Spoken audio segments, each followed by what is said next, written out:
Assalamualaikum. This is Mohammad Jawad, and today our topic of presentation is Pakistan India comparison. सबसे पहले जो मेरा part है वो है पाकिस्तान इंडिया ब्रीफ इंट्रोडक्शन। तो उसमें अगर हम देखें 3 जून मंसूबा जब हुआ तो उसमें पार्टीशन प्लान बेसिकली डिस्कस हुआ था। तो उस मंसूबे को एक आइनी फार्म देने के लिए ब्रिटिश पार्लियामेंट से एक एक्ट मंजूर कराया गया जिसका नाम है इंडिया इंडिपेंडेंट एक्ट 1947। और इस एक्ट में ये लिखा था कि 14 अगस्त 47 के बाद दोनों कंट्रीज़ जो है वो अलग अलग स्टेट होंगे, और यहाँ हिंदुस्तान के जितने स्टेट्स थे 560 समथिंग, तो उनको ये इख्तियार होगा कि वो किसी भी स्टेट के साथ शामिल हो जाए, या अगर इंडिपेंडेंट रहना चाहे तो वो भी एक ऑप्शन था। अब उसके बाद ये हुआ कि अगर हम देखें जो डिक्टेटरशिप और डेमोक्रेसी का एक रोल है, क्योंकि ये दो फॉर्म ऑफ गवर्नमेंट है और इनको हम देखें कि इनके इकॉनमी पे क्या इम्पेक्ट पड़े, तो वो प्रिसाइजली कुछ इस तरह से होगा कि मतलब इंडिया में अगर हम देखें तो वहाँ अभी तक ज़ीरो मार्शल लॉ यानी थ्रू आउट वो एक डेमोक्रेटिक कंट्री रही है, जिसकी वजह से उनके जो इकनॉमिक रिफॉर्म जो इकनॉमिक पॉलिसीज़ वो काफ़ी कंसिस्टेंट रही है और उन्होंने बिल्कुल सस्टेनेबल ग्रोथ की तरफ वो चले गए। लेकिन ऑन द अदर हैंड अगर हम देखें तो यहाँ पाकिस्तान में ज़्यादातर डिक्टेटरशिप की हुकूमत रही, तो जिसकी वजह से वो उस तरह से इकनॉमिक स्टेबिलिटी या इकनॉमिक ग्रोथ या इकनॉमिक प्रोग्रेस हमें देखने को नहीं मिलती। फिर है उसके बाद हमारे पास Pakistan India economy and trade introduction.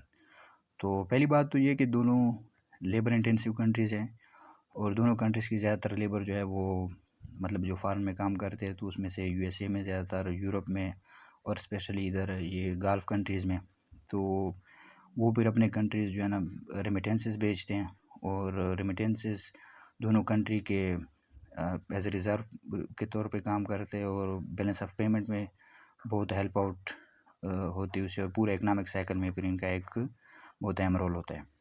अच्छा, अब नेक्स्ट जो एक इम्पॉर्टेंट फैक्टर था ग्लोबली, तो वो ग्रीन रिवॉल्यूशन के नाम से एक ग्लोबल फिनोमेना था 1940-60 के आसपास, और ये it's a kind of agriculture revolution के मतलब इसमें बहुत सी इकॉनमीज़ ने अपने मॉडल को ऐसे मॉडिफाई किया था, ऐसे ट्रांसफॉर्म किया था कि जिससे जो है ना एग्रीकल्चर प्रोडक्शन कंट्रीज़ की बहुत हद तक बढ़ी थी। अब अगर पाकिस्तान इंडिया में हम देखें तो पाकिस्तान और इंडिया में ये था कि पाकिस्तान ने अपने इकनॉमिक मॉडल को बिल्कुल ही उसके मुताबिक सही ज़बरदस्त सेट किया था, और इसलिए अयूब खान के टाइम पे हमारे जो वो प्रोडक्शन थी तो वो एक साल में more than 10% GDP growth rate था।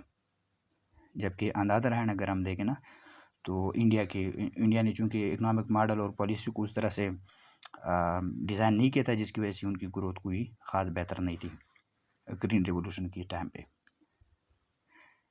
अच्छा, तो अब अगला एक दो और जो ग्लोबल फैक्टर थे, तो वो जो ओपेक ऑयल क्राइसिस था एक 1973 में, यस, और उसके बाद जो था वो जो 79 में इंडिया में पॉलिटिकल क्राइसिस आया जिसकी वजह से उनकी इकानमी बहुत बैडली इफ़ेक्ट हुई। और नेक्स्ट फैक्टर जो था वो गल्फ़ वार, और फिर आखिर में जो ग्लोबल रिसेशन या जो फाइनेंशियल क्राइसिस आया, तो ये सब वो चंद मेजर ग्लोबली या इंटरनेशनली ऐसे इवेंट्स हुए कि जिसकी वजह से दोनों कंट्रीज़ की इकॉनमी बहुत बैडली अफेक्ट हुई। और फिर ये दो कंट्री क्या करते थे कि ये अपने बैलेंस ऑफ पेमेंट और अपने फाइनेंशियल असिस्टेंस के लिए ये इंटरनेशनल मॉनेटरी फंड IMF से लोन लेते थे टाइम टू टाइम। अब आखिर में मेरे पास जो है वो है कि हम अगर फैक्ट शीट के थ्रू इसको देखें तो वो इस तरह से है कि फैक्ट शीट में हमने जीडीपी और export import human development index और GDP per capita literacy rate चंद मैक्रो वेरिएबल को हमने लिया या मैक्रो इंडिकेटर को, तो उससे क्लियरली शो हुआ कि ओवर द पास्ट ईयर यानी 75 ईयर एक इकॉनमी ने बहुत ग्रो किया, बहुत प्रोग्रेस किया, जबकि दूसरी इकॉनमी की परफॉर्मेंस बहुत पुअर है, आई मीन पाकिस्तान। उसकी अगर हम मुख्तसर वो कर ले कोई कंक्लूजन, तो वो कुछ इस तरह से है कि ये डिफरेंस जब मेनली आया तो वो पॉलिटिकल स्टेबिलिटी इंस्टेबिलिटी की वजह से, उसके अलावा law and order, institutional structure और जो गवर्नेंस के डिफरेंस की वजह से।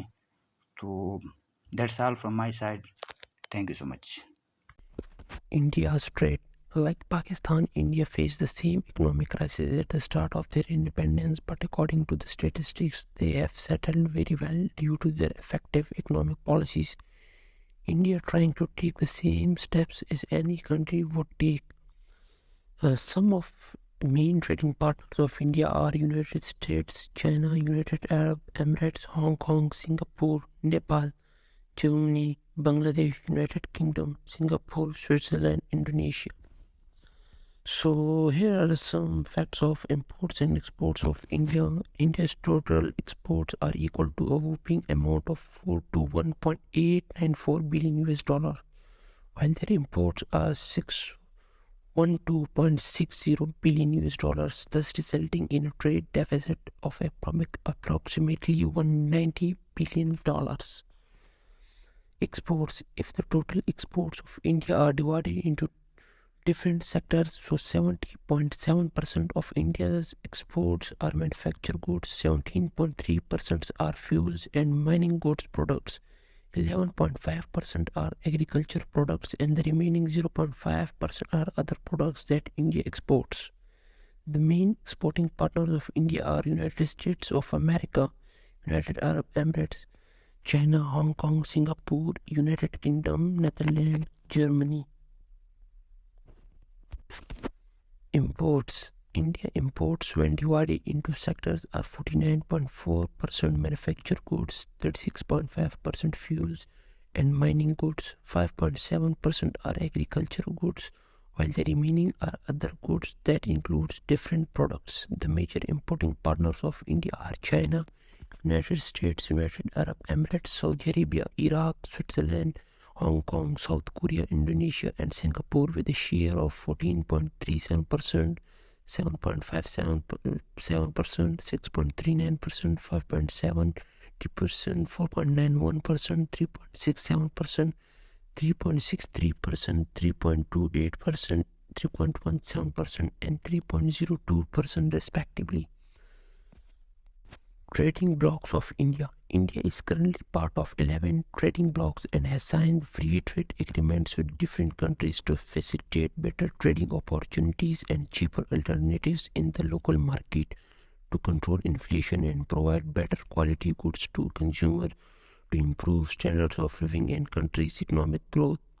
Some of the free trade agreements are India-Sri Lanka Free Trade Agreement, Agreement in South Asian Free Trade Area, India-Nepal Treaty of Trade, India-Bhutan Agreement on Trade, Commerce and Transit, India-Thailand Free Trade Agreement, India-Singapore Comprehensive Economic Cooperation Agreement, India-ASEAN Free Trade Agreement, India-South Korea Comprehensive Economic Cooperation Agreement, India-Japan Trade Agreement, India-Malaysia Trade Agreement, India-Mauritius Trade Agreement. India has also 6 additional preferential trade agreements. Preferential trade agreements where tariffs are not completely abolished and tariffs are charged but in a lower quantity than non-agreement countries. The list of the 6 agreements are Asia Pacific Trade Agreement, Global System of Trade Preferences, SARC, India-Afghanistan, PTA, India, MERCO, SUR. These are the South American countries, PTA, India, Chile, PTA. Thank you. That's all from my side. Assalamualaikum. Myself Shiaz Ahmed and my topic is Pakistan trade.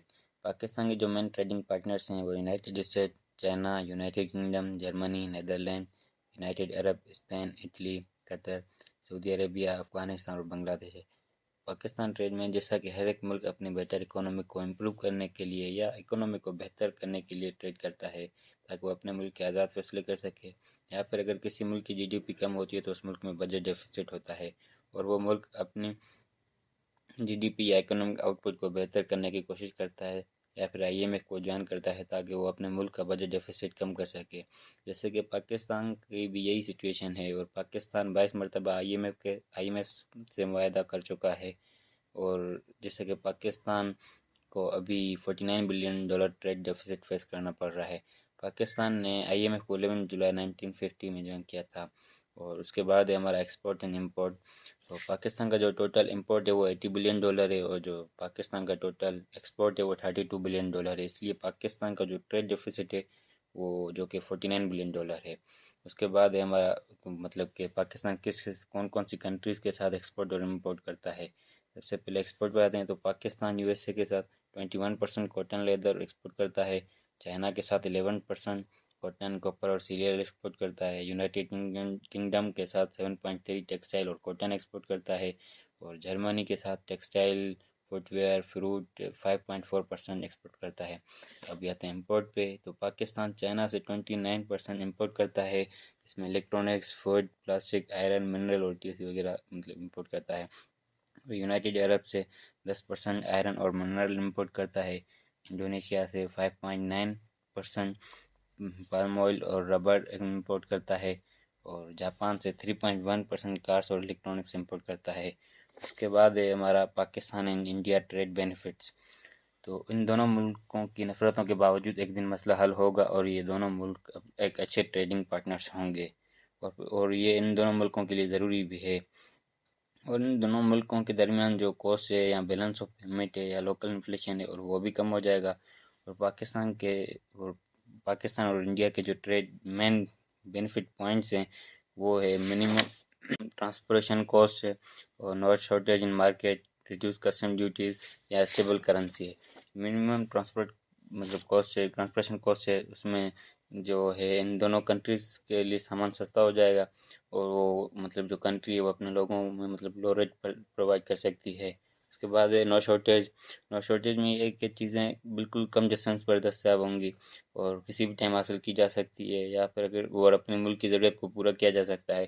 ख़ास तौर पर जब कुदरत की तरफ से कोई आफत आ जाती है तो उसमें इंडिया की तरफ से मतलब पाकिस्तान को इमदाद वगैरह मिल सकता है, या फिर पाकिस्तान को सिचुएशन में मतलब उस सिचुएशन से निपटने में मदद मिल सकती है।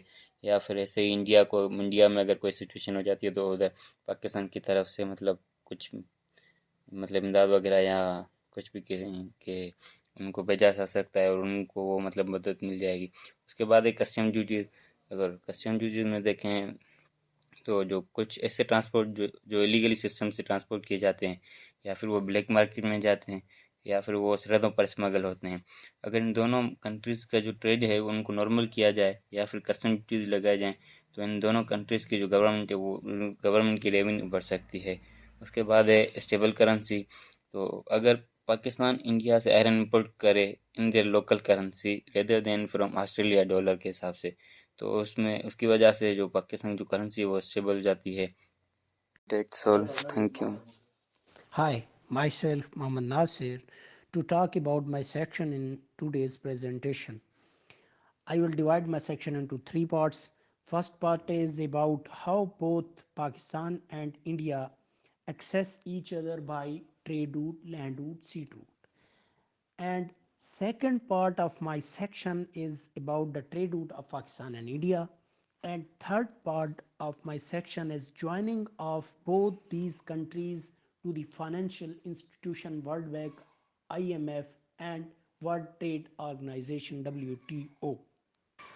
First part is about how both these countries access each other. As you already know, India is in Southeast Asian region and it shares border with Pakistan, 2200-kilometer border with Pakistan, and it is shown in the map below. India is shaded with the orange region and Pakistan is shaded with the green region.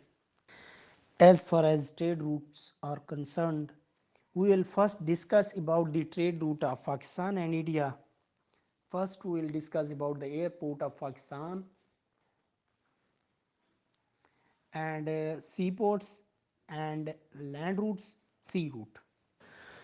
There are 49 airports of Pakistan, 15 international airport and 34 domestic airport, and two major seaports, Karachi Port and Gwadar Port. Pakistan shipping routes are limited due to the limited size shore. Pakistan does 95% of their trade through Arabian Sea via Gwadar port and Muhammad bin Qasim port. Pakistan transport goods to the Middle East through route passing through the Hormuz Strait, and Pakistan transport goods to the African countries to the route Suez Canal.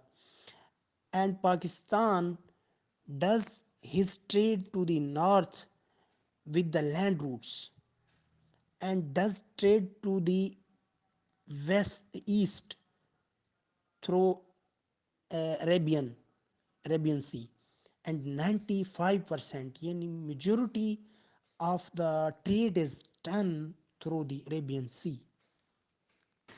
Mutual trade between India and Pakistan is permitted only through the land route, that is Wagah border crossing in Lahore and Amritsar, India, and it extends towards Pakistan, and major cities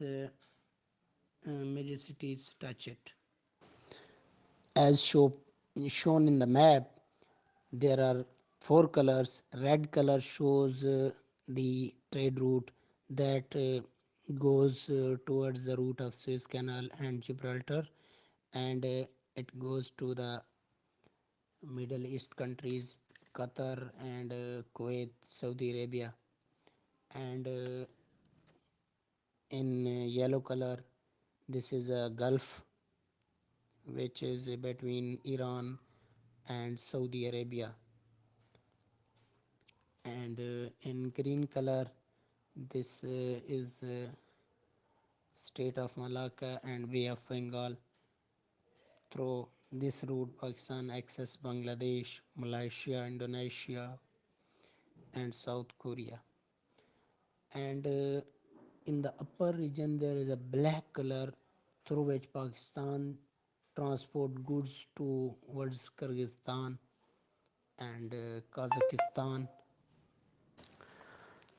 Now it is a turn of India. India has 112 airports, in which 30 international airport, 10 custom airport, and 72 domestic airports.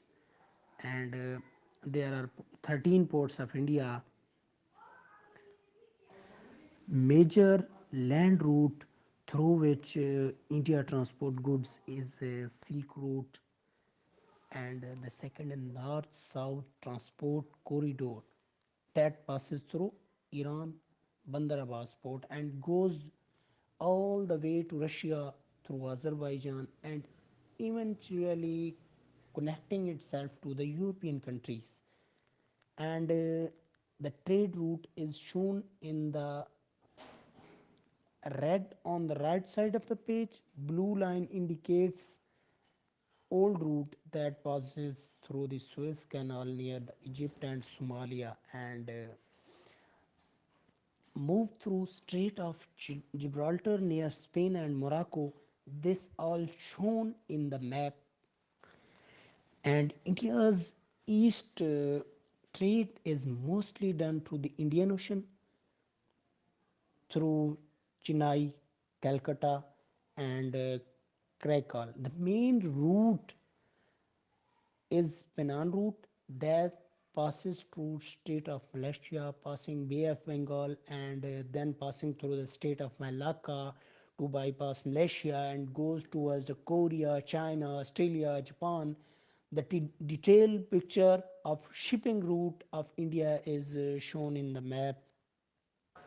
And now in the turn of financial international financial institution, Pakistan became part of World Bank in 11 July. Sorry, 11 July 1950, while India joined 27 December 1945, and Pakistan joined GATT 8 July 1948, while India joined 30th July 1948, and both Pakistan and India joined World Trade Organization on 1st January 1995. That's all about my presentation. Hello everyone, I am Shahryar Muhammad Khan and I will be presenting the policies of both Pakistan and India followed by the events that led to the booms and busts in the economy supported with graphs. So I will start off with the policies. Both monetary and fiscal policies are used by the central bank and the government respectively to control the growth in the economy, either by boosting it or reducing it according to the circumstances. We have expansionary monetary policy and fiscal policy, and a contractionary monetary and fiscal policy, where the monetary policy is controlled by the central bank while fiscal policy is completely a political phenomenon where the government decides how much to tax the public and manage their expenditures. In an expansionary monetary policy, the central bank increases the money supply and lowers interest rates to facilitate the economic growth, but it will lead to higher rates of inflation in the economy. The expansionary fiscal policy is where the government increases its expenditure and lowers the tax rate to boost economic growth, since the disposable income in the economy will increase. The contractionary policies are an opposite to the expansionary policies that are used in order to decline the economic growth, either to curb inflation or increase government revenue in unfavorable circumstances. Like the previous government in Pakistan, Imran Khan tried to induce a contractionary fiscal policy, taking large austerity measures to cut down government expenditures. Currently, the monetary policy in Pakistan is 16%, while India offers a 6.2% rate. A higher interest rate means that there will be more hot money flows inside the economy, leading to higher foreign exchange reserves but lower economic growth. While the fiscal deficit percentage to GDP in India is 9.2%, followed by a 6.3% in Pakistan. Despite the higher rate in India, it is a much better and stable economy than Pakistan, so a higher rate in India might be less worrying for them than a 6.3% in Pakistan. Now moving to the next slide, we will talk about events that led to the booms and busts in the economy. First, the first crunch in the Indian economy came in 1965. That was due to a war with China in 1962, followed by another war in 1965 with Pakistan. The country further faced a severe food drought that led to a decline in domestic production and eventually led to a decline in the economic growth. On the other hand, it was a great time for Pakistan, where it was the Green Revolution. Agriculture growth was on a rise. Government expenditure on infrastructure was increasing, and we saw the establishment of the Bela Dam and Mangla Dam at that time, and it was the time of the Field Marshal Muhammad Ayub Khan. In 1962, Pakistan and India went into another war over East Pakistan, currently Bangladesh. Since the war never bears good to the economy, both the economies suffered losses and declined in 1971, just like 1965. In 1973, there was a war between Egypt and Israel over the Suez Canal that led to an oil crisis in the world. OPEC was created and that cut down oil production by a massive amount. Oil prices increased from $4 per barrel to $12 per barrel, increasing India's import bill from $400 million to approximately $1.4 billion US dollars. It increased inflation and we saw a decline in economic growth in both the countries, both India and Pakistan, but India suffered major losses. In 1977, we can see a zero inflation in India, which was not due to an economic shock but a statistical change in their base year and added 144 new commodities into the basket. In 1979, there was another oil crisis due to the Iranian Revolution that led to the same consequences as of 1973 and declined economic growth in these economies. In 1970s, the inflation rates were higher due to a bad monetary policy of the United States, where they printed more dollars, and since all the currencies were linked to the dollar amid the Bretton Woods Conference, the entire world's inflation rates climbed up, and it was called as the Great Inflation in 1970s. If we come to the 1990s, it's the Pakistan political crisis where Nawaz Sharif and Benazir Bhutto were in a chase for power and had bad relations with their president. In 1996, Pakistan had their interest rates climbing up to 20% in search of foreign reserves and hot money flows for stabilizing their economy. In the same time period, there were sanctions on Pakistan in 1998 after they they tested nuclear bombs in Chaghi, in Quetta, in Balochistan. In 2000, India emerged as a great economy due to their economic liberalization policies, where they cut taxes, increased expenditures, gave export subsidies, increased import duties, and became an export-oriented country. It was the time where India's growth increased by a fortune. In 2008, financial crisis came, and India and Pakistan suffered major losses in this time period as the global economy crunched. Since the world's financial systems operates in the same environment, the entire world economy declined. However, when I asked my father about the local businesses in Pakistan, he said that the businesses were operating very good in 2008. So basically, it was the best year for businesses in Pakistan in 2008. However, in 2010 onwards, there was the Arab Spring that led to a remittances decline in the Indian and Pakistani economy, since the foreign exchange reserves plummeted. Since many Indians and Pakistanis were working in the Middle East, and since the Middle Eastern economy suffered major losses, so the remittances also declined accordingly. However, in 2019, the COVID-19 pandemic, the most famous one, came in, and the world went into a lockdown. Whenever there is a lockdown, the economies will never increase because there is no economic growth. So accordingly, India's economy shrank by 24.4%, while Pakistan witnessed a negative 0.4% growth in their economy at that time. Prices were generally higher due to a stocking and increased demand of goods, and the economies of both the countries declined. Now you can see the graphs, and in the red, these are the booms and busts in the economy that both the economies faced over this timeline. Now moving on to the next slide, and you will see more graphs on this page.